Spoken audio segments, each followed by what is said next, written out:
Bom, pessoal, depois de a gente ter visto o pensamento do Kant, hoje eu queria começar a falar com vocês mais aprofundadamente de alguns outros autores alemães, aonde a gente vai pensar principalmente a ideia do idealismo alemão, para mais tarde falar um pouco sobre o pensamento do Karl Marx, né, que vai seguir ali a linha da apostila e tal. Né? Ainda devo a vocês uma aula sobre o Nietzsche, que a gente vai falar um pouco mais para frente, mas por enquanto eu quero falar um pouco sobre o idealismo alemão com vocês. Principalmente desses três autores que eu coloquei aqui, que são o Fichte, o Schelling e o Hegel. Os nomes são terríveis, porque são em alemão, e me desculpem a pronúncia, elas vão variar ao longo da aula. Tá? Bom, esse primeiro ponto aqui, né, o idealismo alemão, e aí pensar um pouco sobre o conceito de idealismo. O conceito de idealismo ele varia muito de acordo com seus tipos e formas de idealismo. Eu posso pensar, por exemplo, o idealismo platônico, que foca no mundo das ideias, ao invés de focar no mundo sensível. Né? Eu poderia pensar o idealismo cartesiano, onde o ser humano vai ser o descobridor das verdades, né, o eu, né, perdão, vai ser o descobridor das verdades, a forma de pensar. Então. Eu poderia pensar um idealismo kantiano. Né? No idealismo kantiano, o sujeito observa o mundo a partir da sua experiência sensível. Né? O idealismo kantiano está lá no Crítica da Razão Pura, que eu expliquei para vocês. E aí, ao observar o mundo a partir do mundo sensível, né, ele se utiliza da razão para desvendar as coisas do mundo.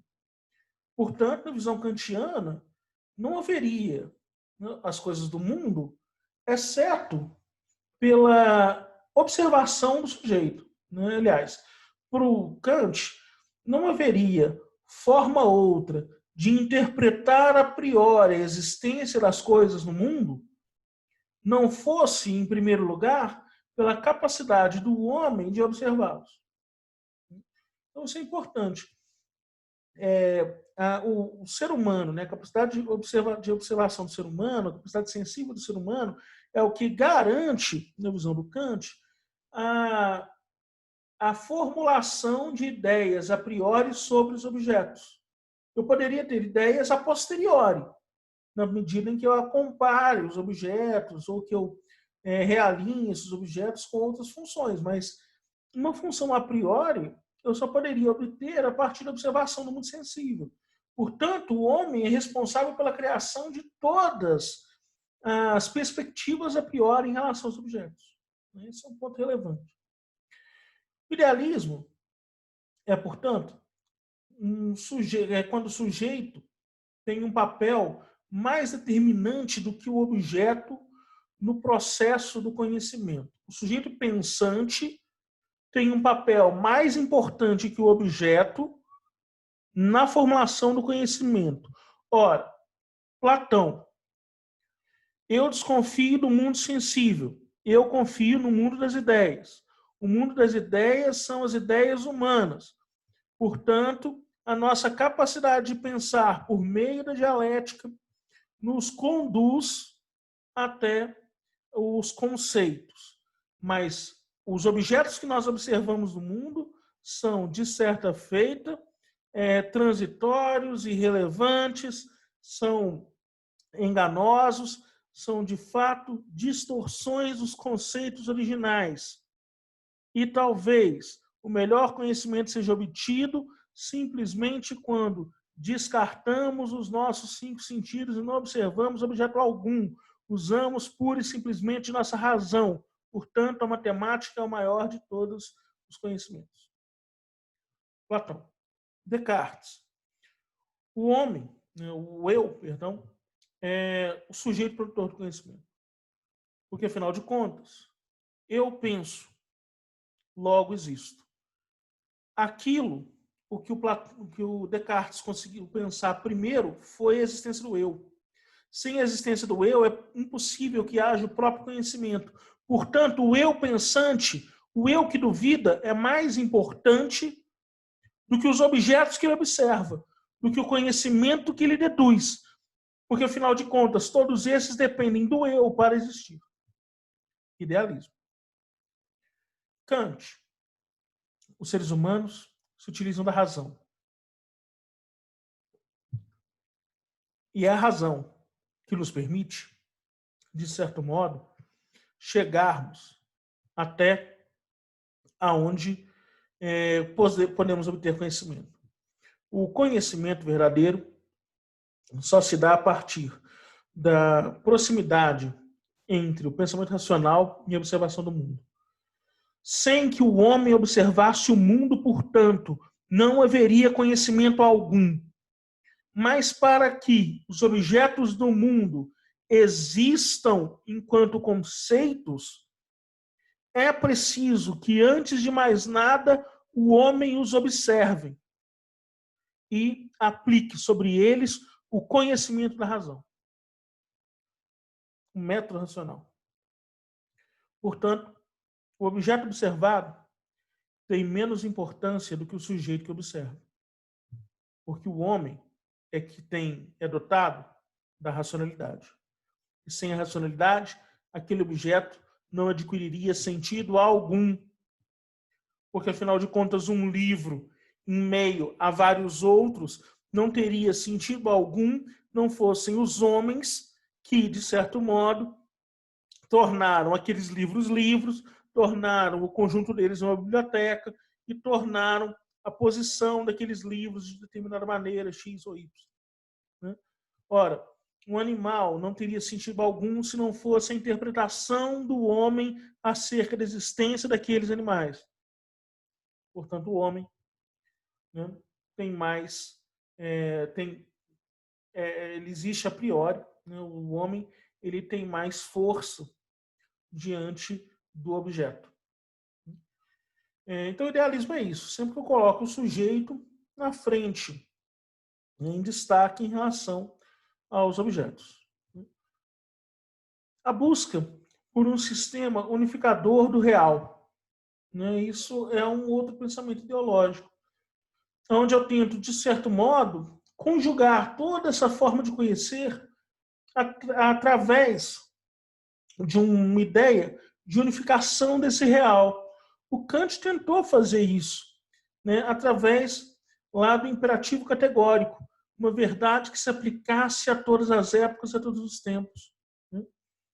Portanto, esse pensamento do Descartes ele vai ser bastante relevante quando a gente pensa na relação dessa busca em relação ao real. É preciso, para encontrarmos o real, que o ser humano produza um conhecimento que seja completo. E esse conhecimento completo e verdadeiro se aplica a todas as sociedades, todas as épocas. Bom, e aí a gente chega finalmente nos autores que eu queria falar hoje para vocês. O Fichte, ele vai falar, então, então quanto para o Kant, não conhecemos a priori as coisas como elas são, mas o que conhecemos dela. Então, para o Kant, o conhecimento se dá pela utilização da razão diante dos objetos, porque, afinal de contas, o ser humano não conhece os objetos por eles próprios. O que o ser humano conhece é, de fato, uma interpretação dos objetos.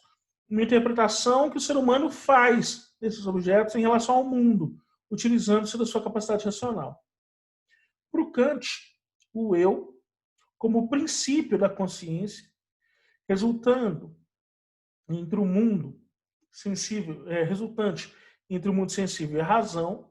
Então, a consciência é a resultante entre a razão do eu e o mundo sensível. O eu é o que permite dar forma ao conhecimento, como eu disse a vocês. Não interessa se eu tenho 10, 15, 20 livros, o que interessa de fato é o papel que esses livros ocupam dentro de uma organização que sou eu quem crio. Os objetos que eu observo, eles adquirem uma determinada racionalidade a partir do momento em que o homem atribui essa racionalidade a eles. Esse é um ponto relevante do Kant. E aí, o Fichte vai discordar do Kant. O que vai falar? Primeiro, ele retoma o princípio kantiano da consciência proposta pelo Kant. Né? Então, o princípio criador da consciência é a nossa capacidade interpretativa, a nossa capacidade de observar o mundo.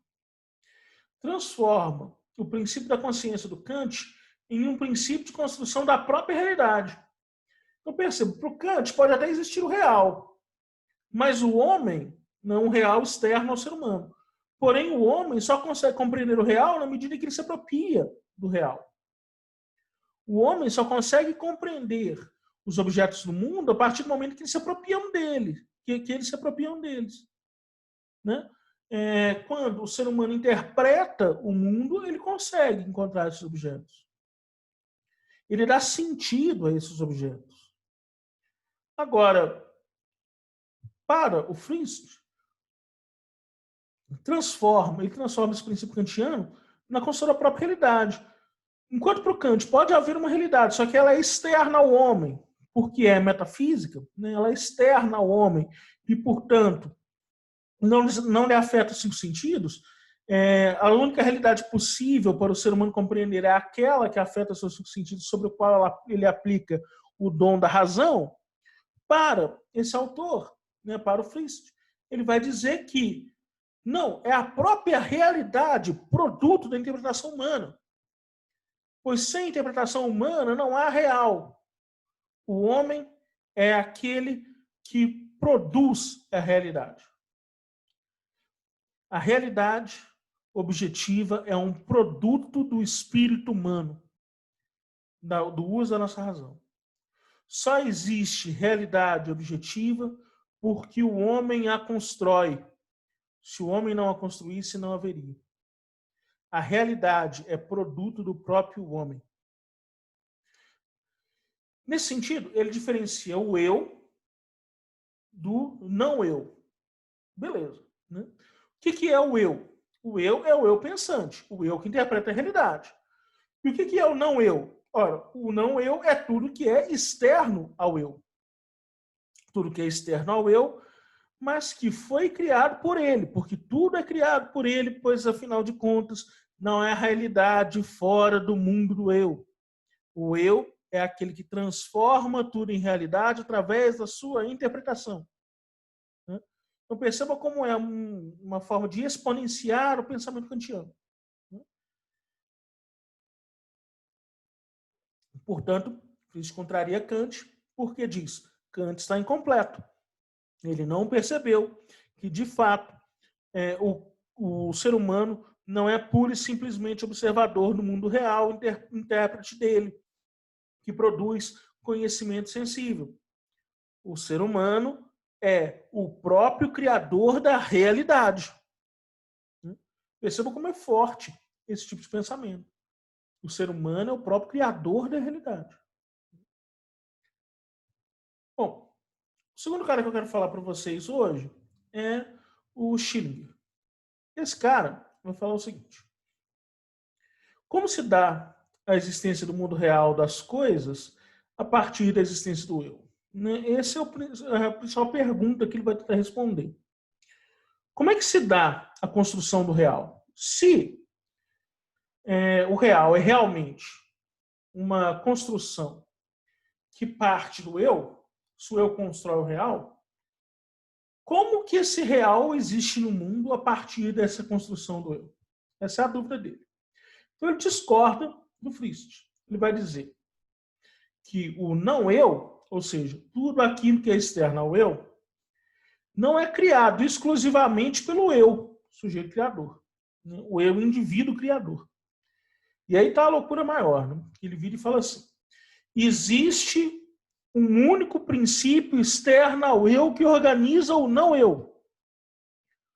Ou seja, existe um eu externo a mim, sujeito, indivíduo. Há uma inteligência superior ao eu que confere sentido ao não eu.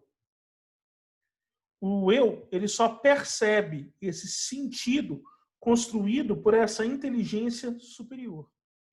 Essa inteligência dá razão à existência de todas as coisas, incluindo eu. Essa inteligência se apresenta em todas as coisas do mundo, inclusive no eu. Essa inteligência é próximo do que a gente conhece como Deus ou alma. Ele está dizendo, existe algo maior do que o eu, que é aquilo que confere dinamismo e liga a própria realidade. Isso é maior do que o eu. Isso é interessante, né? Porque, bom, é como se o eu interpretasse as diferentes formas, as diferentes peças de um quebra-cabeça, só para usar uma metáfora para simplificar, é como se o eu interpretasse as diferentes peças de um quebra-cabeça e os vãos entre as peças, uma espécie de arara ou uma espécie de mosaico, né, ou estrutura na qual aquelas peças se encaixam no final, né, aqueles vãozinhos entre as peças, aqueles vãos fossem essa inteligência superior. Né? Como se aqueles vãos já existissem mesmo antes do eu dar forma àquele quebra-cabeça. Como se aquela estrutura final já estivesse meio que programada, fosse ela que determinasse a posição das peças, mesmo antes do conhecimento racional. Então, é como se houvesse uma espécie de estrutura, ou de sintoma, ou de sistema próprio que conduz o movimento ou a colocação das peças. É como se existisse um sistema, uma forma, um produto próprio que garantisse o modelo do eu. Por último, galerinha, o Hegel, que é o último filósofo que eu queria falar hoje para vocês. É o seguinte.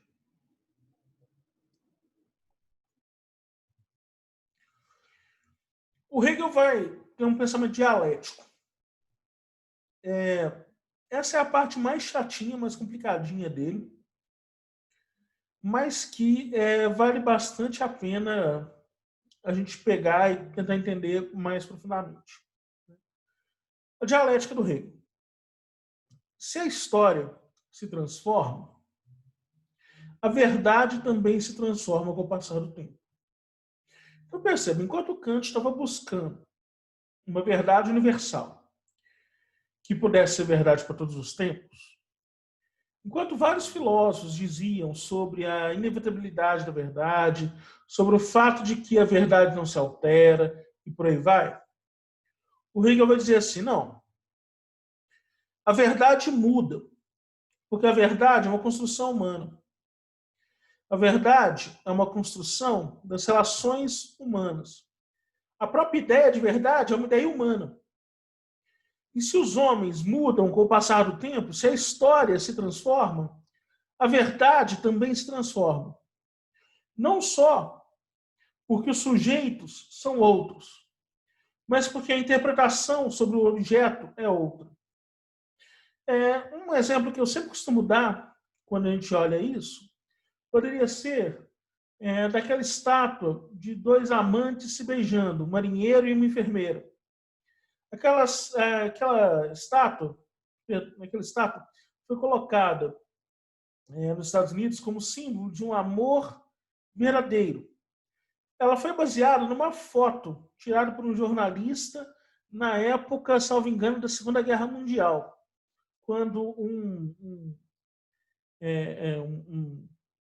navegante estadunidense tinha voltado da guerra. Né? Porém, isso se tornou, por muito tempo, símbolo de amor verdadeiro. E o símbolo máximo, né, de como os seres humanos se amam, se adoram, por aí vai. Né? Porém, mais tarde foram perguntar finalmente para a enfermeira sobre a foto. Nunca tinham feito isso, porque afinal de contas a foto era tão bonita, simbolizava tanto esse triunfo. E a enfermeira disse que não conhecia o marinheiro, que nunca tinha visto aquele cara na vida, e que depois de ter descido do navio, ele simplesmente a puxou pelo braço e deu um beijo nela à força. A sequência de fotos que eles conseguiram recuperar dos jornais, ela demonstra isso muito bem. Porque se a foto publicada no jornal era uma foto de um beijo consensual absolutamente belo, as fotos seguintes revelam que ela tentava empurrar o marinheiro para o lado, tentando se livrar dele. Portanto, aquela foto é de fato um abuso, né, um abuso sexual da parte daquele marinheiro, e não uma foto símbolo de amor verdadeiro. Fato é, então, que a interpretação histórica sobre aquela foto muda. E, portanto, a verdade sobre aquela foto mudou.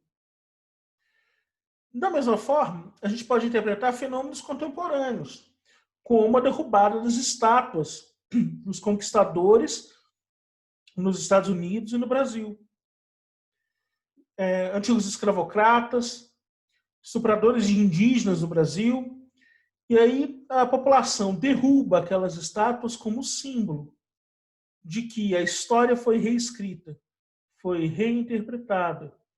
E aquela história que antigamente contava o triunfo e a glória daqueles homens, hoje conta a sua derrocada moral e a sua incapacidade de lidar bem com o outro. Portanto, a história muda, a história se transforma e com ela a verdade sobre os fatos. Não há conhecimento eterno e estável, portanto, para o Hegel. Isso dito nessa época é bastante pesado. Não há conhecimento eterno e estável. Quando as pessoas queriam confiar absolutamente na ciência, quando as pessoas acreditavam tanto na filosofia, quando as pessoas estavam vivendo um certo desencantamento de mundo, bom, dizer que não há verdade eterna, não há conhecimento eterno e estável, é desacreditar na seguinte instância, porque é a ciência quem garante a estabilidade do conhecimento. O movimento dialético do Hegel prevê, então, que a movimentação dessas interpretações históricas e desse conhecimento da sociedade, a movimentação da própria sociedade se dá por meio das relações entre tese, antítese e síntese. A tese, a antítese e a síntese, elas se relacionam de maneira espiral ascendente. Então, espiral ascendente, né? Onde uma contrapõe a outra. Geralmente, quando explicam isso, e aí está o problema, explicam assim: a tese se contrapõe a uma antítese, que nega a existência da tese, que nega a veracidade da primeira tese. Perdão. Essa antítese é uma tese contrária à primeira tese. Do conflito entre a tese e a antítese, nasce a síntese, que é, por sua vez, uma nova tese.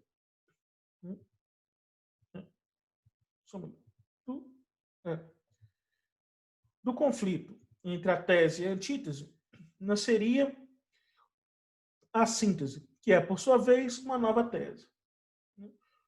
Bom, a visão hegeliana não é bem assim. Não é tão chapado desse jeito, onde tem de um lado a tese, do outro a antítese, e aí os dois vão brigar e vão dar uma síntese, que é, por sua vez, uma nova tese, a qual vai se contrapor uma nova antítese, e por aí vai. Não é bem assim. É porque na própria tese está intrínseca uma antítese. Porque não há tese sem contradições internas. Fato é que, quando essas contradições internas são fortes o bastante para subverter a tese ao conflito dessa tese com a sua antítese. Mas essa antítese não é externa à tese, ela é interna à tese. Isso é fundamental de compreender. A antítese não é externa à tese, ela é interna ao próprio pensamento. Porque a verdade imutável, o conhecimento mutável, eles se reinterpretam dentro de si mesmos. Do conflito entre a interpretação antiga e a presente, nasce a síntese. Síntese que também é interna à tese original, que pode, de certo modo, reverter a sua polaridade, trocar a sua veracidade, subvertê-la ou abandoná-la. Quase como uma cobra que troca de pele. A contradição interna está dentro da tese. E a síntese é, de fato, uma nova tese, porém, com o sabor da tese anterior. Esse é um elemento importante. Por quê? Porque se a gente entende tese, antítese, síntese como a contraposição, primeiro tem uma tese, depois tem uma antítese, do conflito nasce a síntese, por aí vai, a gente não entende o pensamento marxista, retomando Hegel, no princípio da tese, antítese e síntese. Porque quando eu explicar o pensamento marxista para vocês, né, quando eu expliquei a sociologia, e aí eu disse para vocês que são as contradições internas do capitalismo que levariam ao desenvolvimento do pensamento socialista e a tomada do poder do proletariado, princípio marxista, ele está retomando Hegel. Porque, obviamente, a tese capitalista tem dentro de si contradições internas que levariam mais tarde, na visão marxista, ao socialismo. Não é que existe o capitalismo de um lado e o socialismo do outro. Existe um modelo de pensamento econômico e suas contradições internas. São essas contradições internas que permitem o desenvolvimento humano. Através de um modelo de tese, antítese e síntese. Mas essa tese, antítese e síntese não são exteriores a elas. Não são exteriores entre si, mas são todas reunidas dentro de uma única tese. Bom, a história constitui o caminho do desenvolvimento humano, né? Como se a história narrasse o desenvolvimento humano. Não confundam isso com a história Magister Vitae, portanto, a história é mestra da vida, como se a história nos ensinasse. Ao contrário, já que as verdades são mutáveis, a história não nos ensina. A história, no máximo, nos atrapalha. O conhecimento humano é coletivo e dinâmico. Né? Isso é importante. Então, não é um conhecimento individual. É um conhecimento coletivo e dinâmico, ou seja, progressivo. E esse dinamismo, esse progresso, se daria, na visão hegeliana, em três grandes etapas do espírito humano. O espírito subjetivo, quando o ser humano toma consciência de si, penso, logo existo. O ser humano toma consciência de si. O espírito objetivo, quando o ser humano toma consciência de sua coletividade, eu sou parte de um grupo, sou uma nação, sou brasileiro, sou alemão, sou europeu, sou francês. Revolução Francesa é um grande exemplo disso. E o espírito absoluto, quando esse ser humano torna-se consciência, toma consciência de si dentro do Estado. Ou seja, toma consciência do seu papel como engrenagem desse Estado, ou seja, dessa coletividade que é maior e mais importante que ele. Daí o grande problema do pensamento hegeliano. Porque, afinal de contas, é essa forma de pensar de um Estado que é mais forte do que o indivíduo, essa coletividade, que leva à ascensão de regimes totalitários. O Estado é grande, soberano, agregador dos interesses individuais. O indivíduo só existe como membro do Estado. Que é algo mais totalitário do que isso? Ou seja, o Estado tomando conta de todo o indivíduo. A liberdade só existe junto das leis. As leis interpretadas pelo Estado, as leis fornecidas pelo Estado. Portanto, o indivíduo só consegue organizar e pensar a si mesmo como membro desse Estado. Tudo que é real segue uma lógica própria. Essa lógica própria leva a essas contradições, até as antíteses simples. E, por último, essas ideias hegelianas vão levar às bases de regimes totalitários. Então, quando o nazifascismo vai ascender na Europa, vai ter uma certa influência do pensamento hegeliano, porque é aquela ideia de que o Estado é superior ao pensamento do indivíduo. Eu bati bastante nessa tecla quando eu falei com vocês sobre cultura em sociologia. E a ideia de uma cultura nacional, de um nacionalismo exacerbado, de uma forma de chegar ao mundo através da cultura. E como, perdão, através da nação. E como isso pode ser tenebroso para a história da humanidade. A ascensão desses regimes totalitários, então, teve bastante a ver com esse pensamento do progresso humano.